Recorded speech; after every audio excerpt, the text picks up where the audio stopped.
તમે સૂકા નાળિયેરના લાડુ તો ખાધા જ હશે, તો આજે આપણે નવી રેસીપી ટ્રાય કરી જેમાં આપણે લીલા નાળિયેરના આપણે લાડુ બનાવ્યા છે. તો જો તમે જોઈ શકો છો કે સરસ મજાના પોચા અને સ્વાદ લાડુ બનશે. તો આપણે લીલું નાળિયેર લઈ લીધું છે, 1 કપ જેટલું દૂધ, 1 કપ જેટલી ખાંડ અને એમાં થોડુંક કસ્ટર્ડ પાવડર લઈ લીધું છે. મિલ્ક પાવડર પણ તમે યુઝ કરી શકો છો.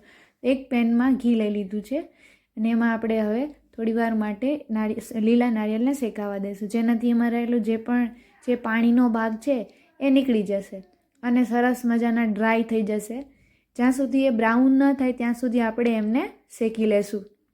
હવે જો ધીમે ધીમે બ્રાઉન થઈ ગયા છે પછી આપણે એમાં 1 વાટકી જેટલું દૂધ એડ કરશું અને એને બરાબર રીતે મિક્સ કરશું. હવે દૂધ જ્યાં સુધી પાકી ન જાય અને થોડો ઘટ્ટ ન થઈ જાય ત્યાં સુધી આપણે એમને બરાબર પકાવશું. પછી એમાં કસ્ટર્ડ પાવડર નાખશું, જેનાથી સારો એવો સ્વાદ આવી જશે. અહીંયા તમે મિલ્ક પાવડર પણ લઈ શકો છો, આ એક ઓપ્શનલ વસ્તુ છે. બધું એકસાથે એમને મિક્સ કરી લેશું અને બરાબર ધીમી આંચે એમને પાકવા દેશું. નારિયેળ લીલું હોવાથી એ થોડો ટાઈમ લેશે શેકાવા માટે. અગર જો તમે ડ્રાય કોકોનટનું બનાવશો તો એટલો બધો ટાઈમ નહીં લાગે. હવે આપણે એમાં 1 કપ જેટલી ખાંડ મિક્સ કરી લઈશું. એ ખાંડને બરાબર રીતે મિક્સ કરતા રહીશું.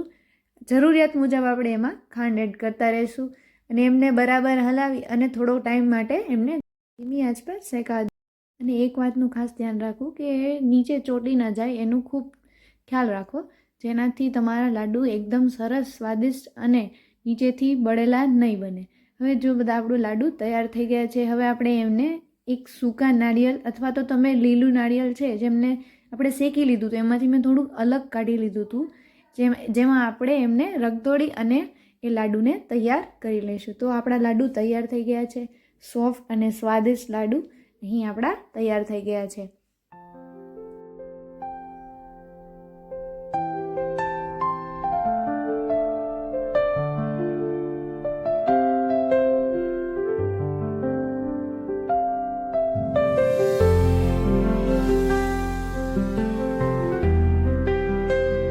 રેસીપી પસંદ આવી હોય તો લાઈક, શેર, સબસ્ક્રાઈબ કરવાનું ભૂલતા નહીં. Thank you.